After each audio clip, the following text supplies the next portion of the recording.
Excellent. Hello, hello. I came back from the NAB and I was sitting and thinking, okay, what should we do? And I thought like, okay, this is going to be a fun little stream. I don't want to make it like too heavy or anything. So I thought like, let's go and just talk about Severance. It's an interesting show, and I think the look is just, very interesting. It's going to be one of those, again, like I love it. It has a DNA, it has a DNA. You can just look at the shot and know like, oh, it's Severance, right? So let's have a look at it, what it really looks like. I mean, I am kind of using this world, mainly like now as an example, and what we're going to do first is we're going to just go and check a little bit, our scopes. This particular is an interesting view. Yeah, I mean, like it's pretty full on, like a 90% kind of white.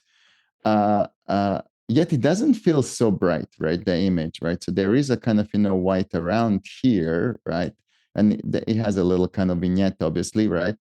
Um, and but what I'm also interested in seeing that there is a little pedestal, as you can see on the shadow, right? So there is a little roll of there. We love that.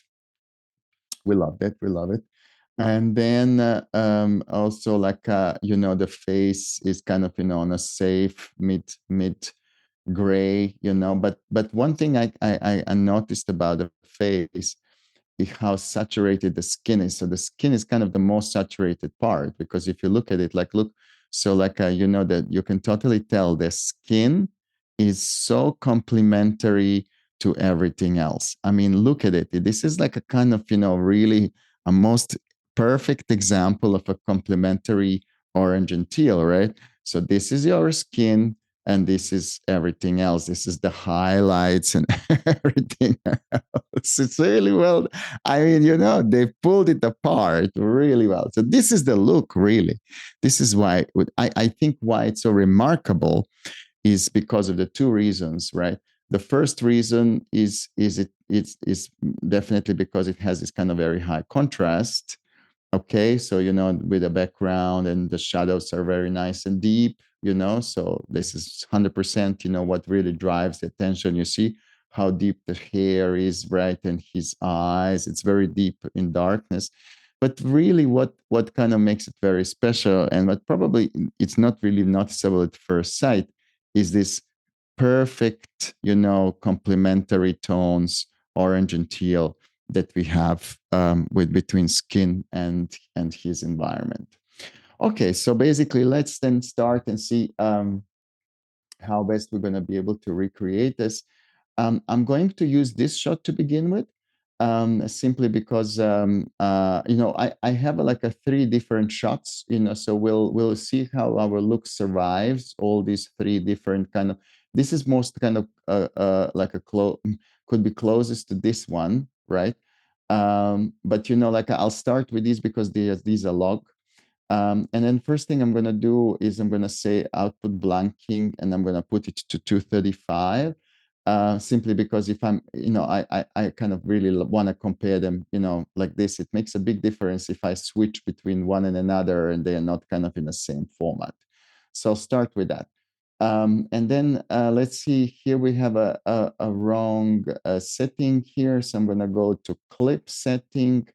And I definitely want it to be an IPP2, and we want it to be red, white, gamut, RGB, and log3G10. So this is going to be and it's at 800, so this should be all right.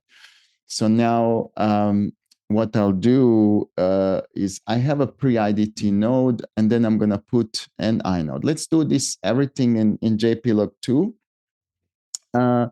Especially when I start working with red, I kind of really like to go into JPlog2, right?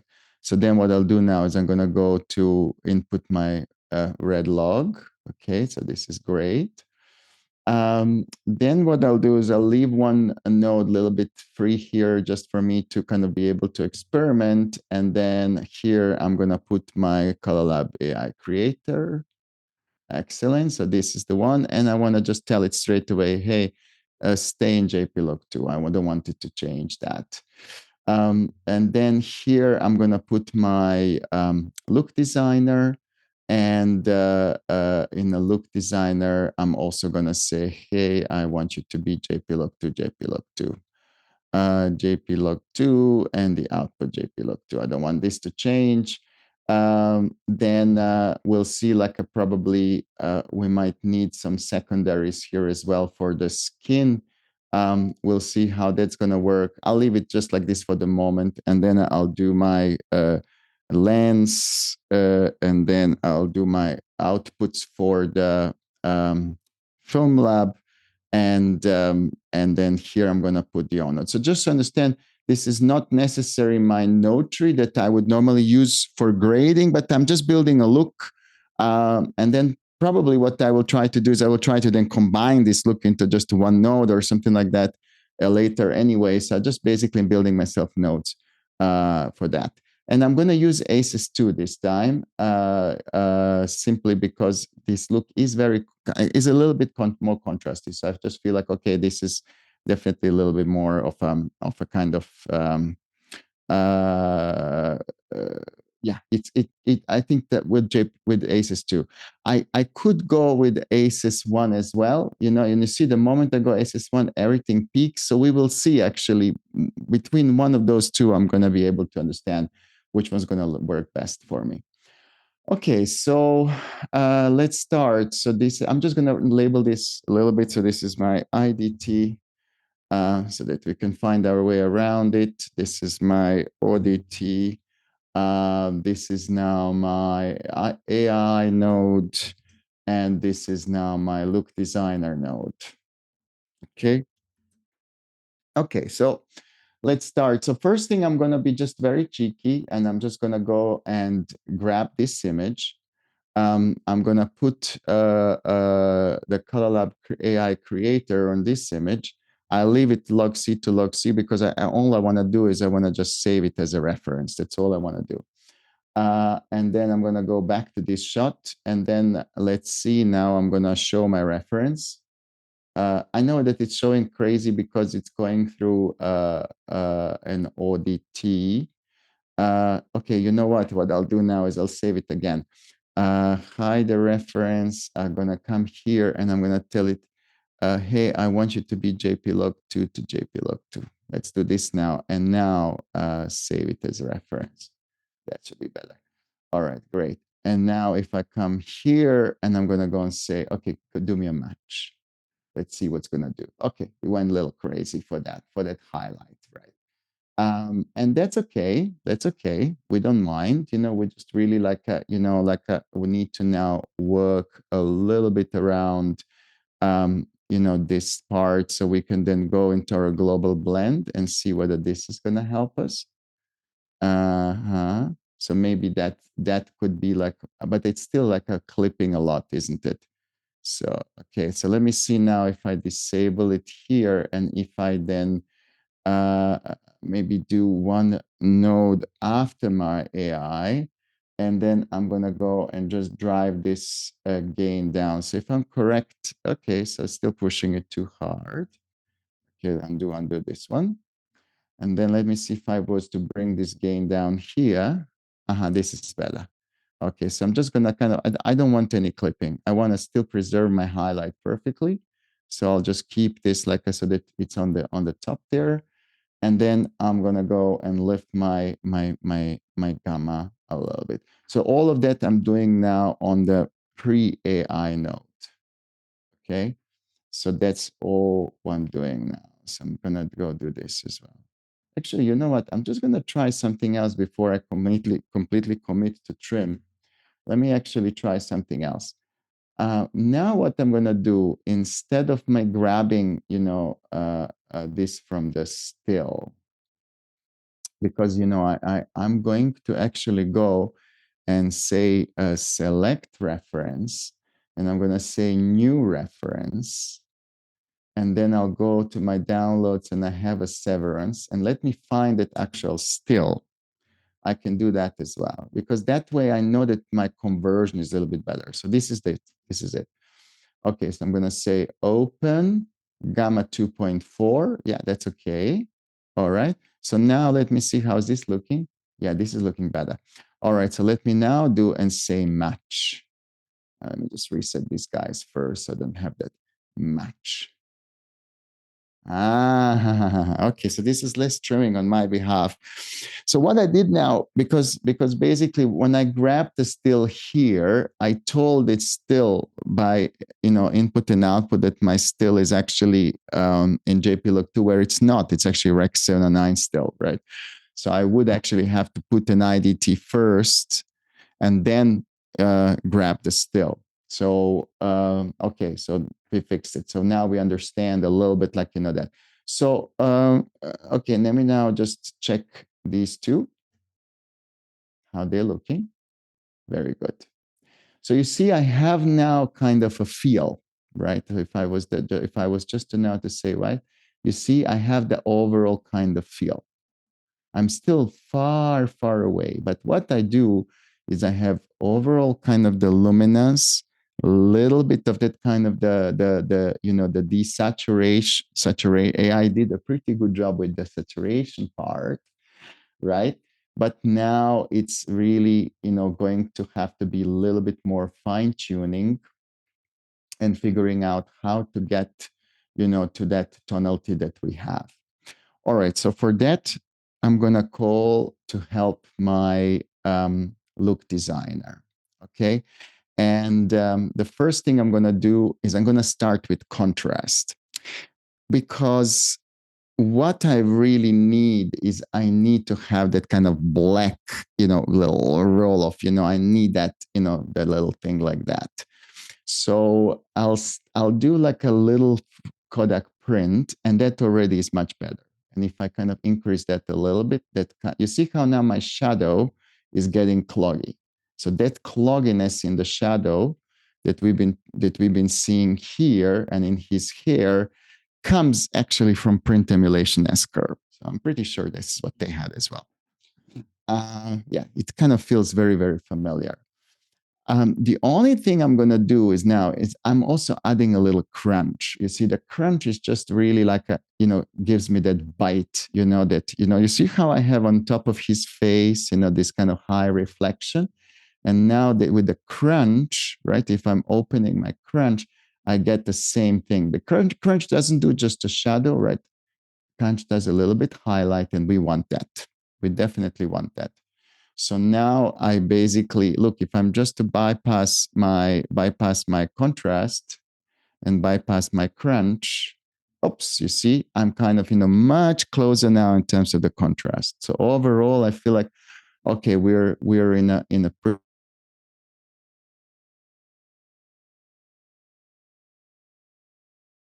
my way towards this kind of pasty orangey skin, but before I do that, I think I need to go and help myself a little bit. And then what I'll do now is something that I'm gonna what was this one? I know. And what's this one? No, sorry, what do I have? This one's disabled, right? I know nothing. Okay, so what I'm gonna do now is I'm gonna put in front of my IDT. I know you're gonna go, Dad, but you always been telling us nothing in front of IDT, but I'm going to do this now. I'm going to make an exception. And the reason I'm making an exception is just because I'm trying to match the lighting. This is never going to be part of my look, right? This is just for me to be able to kind of get that, this guy has a light, but it's not as a strong key light as what we have in our main shot. Okay. So what I'm going to do now is I'm just going to go and basically try to, see what am I inverted? I don't want to be inverted. Excellent. Let me see. Okay, great. This is it. Right. And also what I'll do, I'm going to do on the same node, I'm going to also qualify him. Why? Because I don't want to lift the brightness of the window. I'm basically, as you can see, all I'm isolating is him, right? and but the window highlight I'm not isolating, and the reason why I'm not, if I was just to put a spot on him, it wouldn't be on him, it would be on everything else behind, and then we will see that kind of the highlight behind him would also get up. So all I want is just a little bit kind of key light onto him like this. So you see, that's basically what I'm doing. I'm key lighting him and ignoring the background. Okay, so just for all of you, just to see one more time how I did that. So basically, I have a vignette, a window, right? And then I combine on the same node a window with a qualifier, and them two are giving me just a hue separation. No need for fancy AI isolation or anything like that. We've been able to do this always. So no need to go crazy with this. Okay, so let's go now back to our look designer, and then let's go back to split screen. So you see now what I got is I got like like now I have my levels of my skin and him, they feel less similar. Otherwise, I would be trying to match the color of the skin, and I don't have the same exposure. And it's, in film emulation especially, the saturation changes significantly through the exposure levels. So you have to really try, when you're building a look, you have to try to understand that your skin needs to be exposed to a certain level if you try to match the tone, So what I'm going to do now is I'm going to try to get a different print stock, and I will try with this kind of, vision print. And you see it's a little bit too strong. Let me see. Let me try the MPF. MPF is a little bit too weak. It's a kind of the problem, right? Let me see the classic. No, I mean, it's better, but it's not good. Modern. No, I wonder what they use. Maybe old school is pretty close, huh? Yeah, old school is pretty close. It's still a little too orangey. Let me see. We tried Gen 2. Gen 2 is nice, but maybe less of Gen 2. Uh-huh.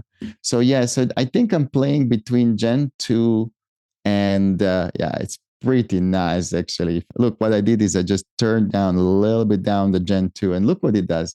You see, it just works on his skin. Now, why I'm doing this, why I'm actually applying, building my look around his skin, because, intuitively you would think like, oh, I'm just going to grade everything. I'm going to then, do a secondary on his skin, and then I'm going to get a look. That's a really bad strategy for a feature film, at least, because you'll never finish. I mean, you are going to finish, don't get me wrong. But think about, how much, this show lives from close-ups. Like when I looked at the show and I was like, oh my God, close up, close up, close up, close up. The amount of close-ups, he's constantly like this in frame, right? At least in this world. So what it is like, if you rely on a secondary for that skin tone, well, then you're going to have to rely heavily on having a clean secondary. And that's not always guaranteed. It's not always guaranteed that your key is going to be perfect. And you could just have a little issues with kind of under the chin problems or something like that, where your qualifier is not quite working, right? Or hands, right? You could have his hands in the shot. And if your qualifier is not quite working, his hands are going to be different color than his face, and it's just very, very slow process. It's a very, very slow process, so you want really to say, hey, I want his skin to feel right in my primary, on my show lot. That's what I want. And then if anything around him doesn't feel right, and damn it, he's on a white background. I mean, it's much easier to change your white background than his face. If we think about it, if I need to really work a little bit of a secondary, what's easier for me to do? Of course, it's easier for me to figure out what I'm going to do with my background than what I'm going to do with the face. Okay. And that's a very kind of often I see this, that when people start building looks that they kind of, grab very quickly secondary, and, don't do it necessary. If you can get, and you see, look how, And that's what film print emulation does at the end of the day. I don't need to now go crazy with some, look, I've got that skin tone really nice. He's intense orange, in comparison to where we were, right? Look at this. This was kind of and now we have this hyper little bit, orangey skin. And another very great thing about, thank you very much, Kodak. Oh, this is 2393. That's probably why it's so intense. It's it Kodak was created so that it's going to cool the shadow for you. You just you have this thing there. So let's now see where we are when we are already talking about it. Where are we now with our vector scope? Let's see what's our vector scope doing. Oh my God, almost identical. Let me disable everything. Oh, yeah. Almost identical. I mean, look at it. Look how good we are. We have him on a perfect skin, and everything is here complementary. His suit and everything else, and the highlights of the sky and everything is there. So we got it. We got it. It's not like it didn't. It's actually pretty solid. Okay, let me now just go one more time, see how we are doing here. If there is a couple of things, I just want to check a little bit on my 1 second, Shift F. There we go. All right. So, I need to go and select my look designer because that's what I will be tweaking. Okay, great. So let's do that. So happy with my print. This is pretty good. I'm happy with this kind of tealish, like a bluish at the background. I'm happy with my highlight. I need to just check my mid gray. Sorry, what's happening with that? So let me do that very quickly. Because I don't know what I did with all the contrast and everything. So I will, show my tone map, and my tone map is a little low. Okay. So what I'm going to do, and I don't want my show light to disturb the exposure. So I'm just going to go and lift it here a little bit. So now my tone mapping is actually, my show light is not changing the exposure. So now it's better. And then what I'll do is I'll do just a little pre-trim here, and I'm just going to bring it down just a notch because I think I went a little too high. There we go. Okay, perfect. So what I know now is that this show light is not really changing any exposure, but it's changing contrast and tonality, and that's what I want. I don't want to have to export the show light and find that it's messing with my exposure and everything else that I've set up. Perfect. So we got that. All right. So do I really want to do a little bit post-processing? Maybe. I don't know. I'm going to test it a little bit. And this is just for me to kind of see whether my kind of, filmic, you see a notch, 0.2. What it does, it just takes a little bit the edge of the saturation of his skin. So I really, guys, I always, even if it's just a notch, like now, you see I'm 0.2. I like that simply because when I was designing this tool, I love the effect of the FBE gamut, because it kind of really widens the shadow saturation and tightens the highlight saturation a little bit. It kind of, really like shapes it a little bit more to be filmic. And that is kind of, pretty good. I don't know if I want to do a lot of perfect exposure. Oh my God, the exposure is perfect. Excellent. Okie dokie. Cool. So let's see. I'm happy now with that part, but we need to now work a lot on our overall feel. I mean, this image is just so flat. So what we're going to do now is we're going to go and say, okay, give me a little bit of my Lancelab. Lancelab. And my Lancelab here is going to go, let's start with Lancelab. So first, yes, definitely some modulation transfer function. But you know what? Nothing too crazy. I really want only to go and let me just go and do it like this so we see a little bit better. For that, we need to zoom in a little. So you see, the moment I put a little bit MTF, right? That's it. It kind of helped me get that kind of sharpness out, which is what I want. Do I need a tint? No. Let me see if there is any like a maybe cyan tint. No, absolutely not. Green tint. No, no tint. Okay, fine. This one's going without it. Okay, so this is not, I don't know whether this is shot on some crazy lenses, but I'll put it on an amorphic. And I'm gonna put it probably for this type of shot, you wouldn't shoot it too wide, right? So let's see like a 35 or 50. So let's see what's that. Much better, much better. So you see, I'm just getting a little bit of barreling going on there, right? And then one thing we know we have is this strong vignette, right? And basically the vignette has to be very like a 1.6, right? Because it's kind of widescreen. And then I'm going to go and make it a little bit bigger, fall off, right? Like this. So this has to be a little stronger vignette. Let's see. Excellent. And I think you're going to notice we have this in a shot. You see, there is like a clearly, if you look at this shot, there is like a clearly vignette there, and that's what we have done here, but using optical vignette. You see how we have also just closed it down. The advantage of this optical vignette is that it's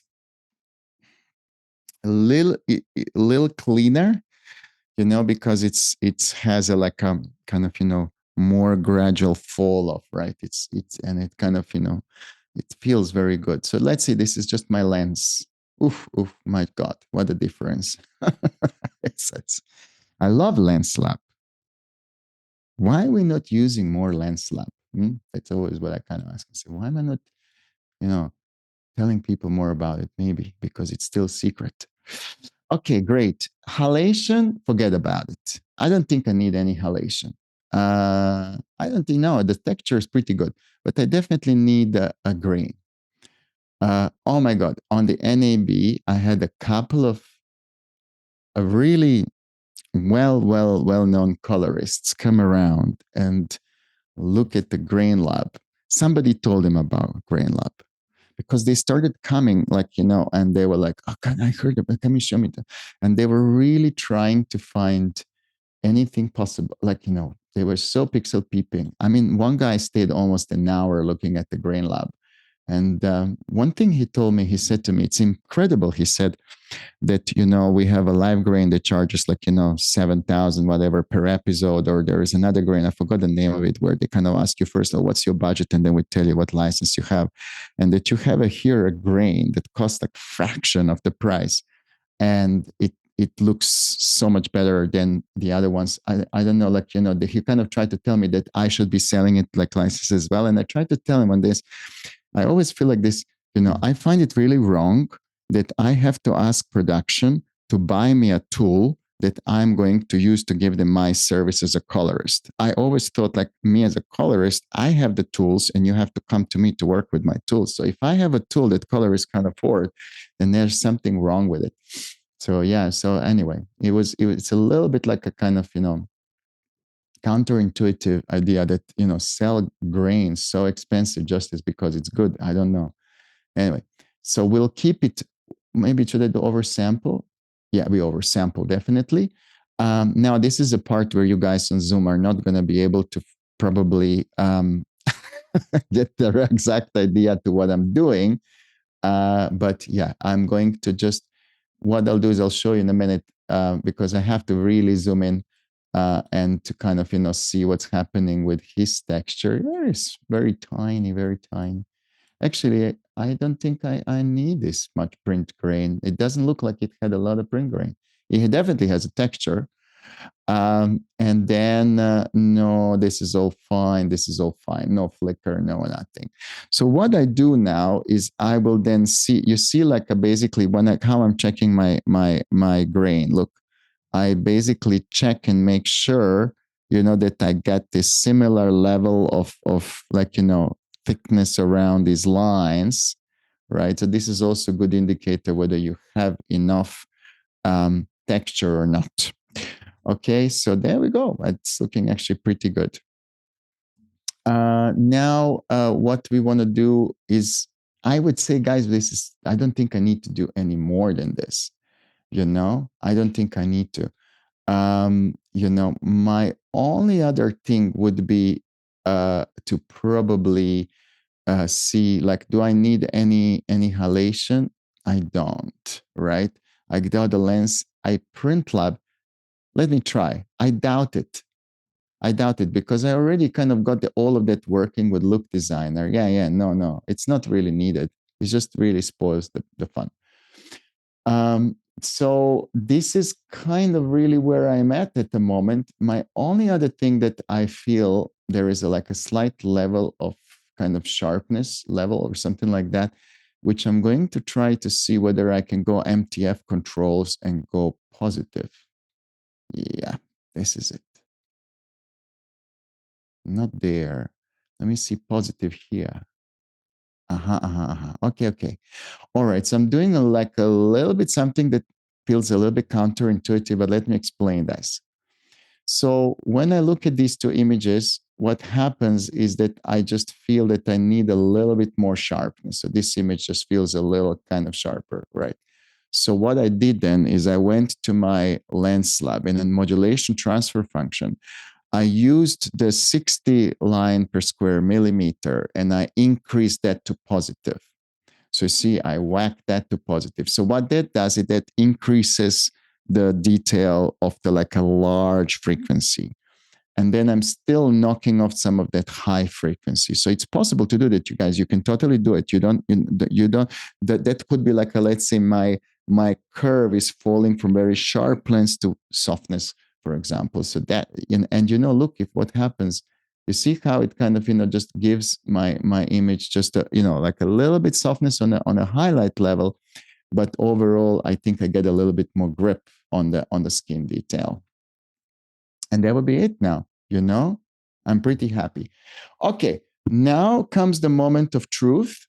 And now we're going to see whether this kind of show look concept that we are developing here is also going to work on the other shots, right? Because you might as well think like you tweaked something into oblivion on this shot, but actually it might not work. Let me see what is the IDT here. Gen 4 Black Magic film. Okay, let's do this. Do I have it? So BMD Black Magic. I only have a Gen 5. All right, let me do that quickly. So I'm just gonna go say clip Gen 5. It's better. Okay, so it is Gen 5. And then this window, I need to reposition. Let me do that. So let me reposition the window. Nice, excellent. Okay. And let's see now what I'm getting here. Oh, sorry. Let me do this one and this one, and let me see how we're looking. Yeah, definitely. We're getting that similar, overall feel, right, with the kind of thing. But what I need to do is I definitely need to lift my exposure on this shot. So maybe just a little bit offset. And there we go. So you see, when the moment I lift the offset, then also my highlights kind of, peaks a little bit. There we go. Maybe I try to do it more with gamma and control my highlight a little. Yeah, it could work, I mean, like, it could, I would probably have to more window let me see if I open gain a little bit. It's interesting how the exposure is changing saturation a lot. So you really have to control the exposure of the skin a lot. Okay, yeah, I think we're good. We're not like I think we have a little bit too much saturation, brother. So we'll do is we desaturate this guy a little bit. But I'm not gonna just desaturate it. What I'll do is I'm gonna use my hue versus saturation curve and hue versus saturation. And I'm just gonna click on this kind of blue. Oh no, you see it's in teal. Okay, great. So I'll do a little bit teal, and I just desaturate my teals a little bit because I don't want to lose the saturation in his skin. So overall, I want to desaturate the image, but don't want to desaturate it so that I lose the intensity of his face. So you see, just a little bit, this kind of blue intensity that I have removed from the background has now given me much better look. So what I did is one node and I matched it, right? So that's a good sign, that basically with the good exposure control, right? Here I'm just doing offset, and here I had to control a little bit the background, right? Okay, so that's not too bad. It means it's holding the water. And then here I'll do I think this was Rec 709. I don't know, this isn't going to work. I don't know if this shot has got the dynamic range, I doubt it. So let's say this one definitely overexposed by tons. So let's bring it down. And then just see my highlight. Yeah, this shot doesn't have the dynamic range. Like this is some sort of like a very compressed Rec 709. I used it just because I really kind of thought like, oh, it's on the white background, right? But the problem really with this shot is that, we maybe I could do all the way, add one surreal all the way much before, and then bring down some highlight there. So clipping happens on the IDT level. Sorry, guys. Yeah. So, okay. So I'm going to just bring it down a little bit like this. I don't need this blue desaturate there. So we're going to reset that. And then I think what I would need to do here is definitely, okay, let's see how I'm going to get now. How am I going to get him to give me that same face? So the face is like a similar on this exposure. Okay. Now I need to cool down this highlight. And that's going to have to be secondary, isn't it? Yeah, it's definitely secondary. I don't think I can get this bluish background anywhere. It's not there, right? It's not there. It's not there. Okay, so what I'll do is I'll put post processor all the way post processor. Oh, no, you know what? I want this to have some grain on it, so I'll do it like this. I'll put it here. And basically, I'll do a little window. Let me show you what I want. Give me window, qualifier, give me a vignette like this, softness, invert. Let's see what we got. Okay, great. And then what I'm doing is I'm basically bringing it down a notch, and I'm going to use a little bit actually temperature, not so much, like a little temperature. Let's see how good we are now.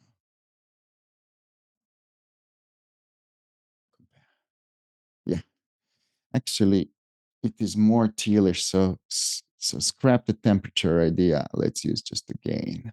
There we go. You see? So what I did is I just given it a little bit of that kind of, desaturated little tealish kind of feel, which is what we have here, right?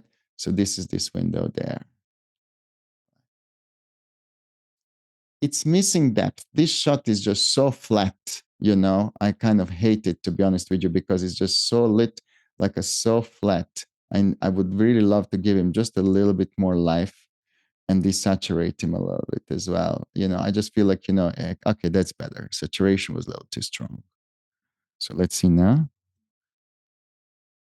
Yeah, that's more like it. It's more like it. But texture here would have to be much stronger in this shot because we're very sharp, and so I would have to work a little bit on the texture. Don't want to do this now because really the idea was to see, and that's really what also you want to do. By the way, once you kind of build a look, don't hesitate to test it on different shots. So just that you see that, really your shoulder is holding, because then, your shoulder is going to have to work on lots of different shots. And then, like you want to make sure that there's not that it kind of, overall, the concept of your grade is such that, the shoulder is going to do majority of work. And then manually you'll still have a little bit tweaks, maybe a little bit background control, a little bit of, exposure control, but pretty much, you want your lat and your show lat and your whole processing tree to be kind of, doing majority of the work without you having to recreate the look on every possible shot. And we did here 3 different cameras, right? Like magic. And God knows why was this camera. But yeah. And yeah, well, I think we're pretty good, We're in a very, very good position. So I want to do a little Q&A now, just to see what you think. And then must be lots of questions as well. Let me see. Louis, tell me, help me, because I haven't been. So, people are wondering about Lenslab and if you could go a bit deeper on your settings and what it does overall. Uh-huh. Sure. So it is actually doing a lot of heavy lifting in terms of the overall kind of, softness, texture, sharpness kind of work, right? So, I mean, if you look at this shot, right, you'll notice that it's shot through a beautiful glass. I mean, this is the first thing you notice. You see how beautifully, his skin doesn't really, show a lot of, high frequency detail. You can't really tell, a lot of I mean, the skin texture is there, but you see, it has a some, kind of, you know, um, and then also, you see a strong vignette here. Maybe it could be grading, but could be also like a deliberately, cinematographer is probably using lens that also gives that. Okay, so that was the idea. So what I then did with my approach to it was basically to say, okay, let me just click on lens slab. F, and then where is lens slab? There we go. So what I did now was this. So I first always start with frequency. So this is called modulation transfer function, and it's based on one of the most obvious characteristic of every lens, that it reduces contrast based on frequency. Frequency means, think about it, like a lot of fine detail loses contrast. Okay. Normally. So this is negative modulation transfer function. But what we actually build here, we build also an option to work positive modulation transfer function. You don't necessarily get it in lenses, or you could say, oh, I have a very sharp lens, right? Okay, so what's that? That would be you increase, the contrast of a certain frequency. So that was basically where I just pulled some of this 60 line per square millimeter higher. 60 line per square millimeter is normally not affected by the lens. Most lenses start working at around 90. I mean, there are probably lenses like a vintage that are falling off around 60 already. But no, most lenses will start falling from 90 to 120. And what's interesting is that they fall off gradually, right? So they're not they don't fall from one moment to another. They have a little fall off, which is why we gave you these controls so that you can build, so to say, the curve, right? So this is really if you look at it, right? So look, I'm going to zoom in. So you try to see this kind of, so look at his face, right? So you see how I'm controlling the detail in his skin with that. I know it's some, sorry guys. Okay, so this is the number one. The number two I'm doing is I'm applying a little bit of a kind of distortion on the edges, right? Which kind of has a interesting effect, because that makes him feel a little bit more center of attention, because things around him are moving a little bit on a perspective and on defocusing, right? So what we do is we defocus a little bit the edges, which is what lenses do. And then that makes us kind of feel oh, this is this little bit increased sharpness, increased focus in the center of the lens means my eye is automatically drawn to it. So the whole perspective of a shot changes because of the geometry, the spherical geometry of the lens and so on. So that's a really, really, an important, element of this shot, right?